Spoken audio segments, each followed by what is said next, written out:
When most of us hear the word multiverse, we immediately think of movie screens. We picture superheroes jumping through portals, or alternate, slightly different versions of ourselves living out other lives. But behind the pop culture trope lies a much more complicated reality. For actual physicists, the multiverse is a stubborn, unavoidable mathematical headache. The scientific method relies on a very strict rule. If you want to propose a theory, you need to be able to measure it, test it, or observe it. If you can't, researchers usually throw the idea out. Yet, despite having zero direct experimental proof, the concept of multiple universes is a dominant, heavily debated topic in both modern cosmology and quantum theory. Scientists didn't set out to invent endless alternate realities. They tripped over them. The question is, what exact equations cornered researchers into dealing with an idea they couldn't even prove? The path to this mathematical necessity begins at the absolute start of our own cosmos. This diagram outlines the universe's history. On the far left, following the Big Bang, is inflation. Here, space stretched at a violently rapid pace. This mathematics accurately predicts the vast, uniform structure of stars and galaxies expanding over the following 13.7 billion years.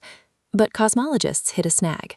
According to several prominent models, this rapid stretching process doesn't necessarily power down everywhere simultaneously. It can keep going in certain regions. This endless expansion creates pockets where inflation finally stops, resulting in isolated bubble universes. Because the void between them continues to stretch, they are separated by enormous distances. Inside, they cool to form entirely different physical constants. By simply trying to build an accurate map of our own early cosmos, standard cosmology accidentally demands a landscape of countless, unreachable realities. While macro-scale cosmology points toward one type of multiverse, the subatomic world offers a completely independent path to the same conclusion. If we zoom violently inward, down to the scale of subatomic particles, we suddenly find a completely different problem. Down here, quantum mechanics operates on strict probabilities. Particles exist in a blur of multiple possible states simultaneously.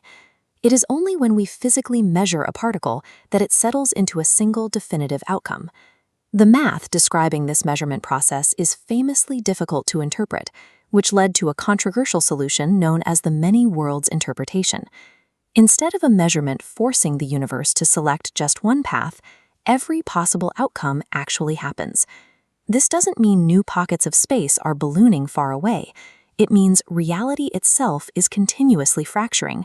Every quantum event splits the universe into completely separate histories. Whether physicists look at the edge of the cosmos or the interior of a single atom, their own models repeatedly force them to reckon with the existence of multiple realities. This realization brings the physics community back down to Earth, right into a strict wall of hard data. Despite decades of intense theoretical work, researchers have found exactly zero direct proof that any other universe exists. This image is the cosmic microwave background, a detailed heat map of radiation from the Big Bang. Physicists search this map for circular scars from bubble universe collisions. They analyze distinct temperature fluctuations, but the results produce no statistically convincing evidence. This lack of proof triggers a fierce debate. Critics argue that if a mathematical model can never be observed or proven false, it stops being experimental science and crosses the line into pure philosophy. Yet, as an unproven framework, it forces researchers to confront a crucial question. Why do our universe's physical constants, like the strength of gravity or the mass of an electron, appear so perfectly balanced to allow biological life to exist at all? The multiverse theory forces a confrontation with the limits of human observation, providing a framework to investigate why our own reality appears so uniquely suited for life. It compels us to consider a reality that may be far larger than what our instruments can ever touch.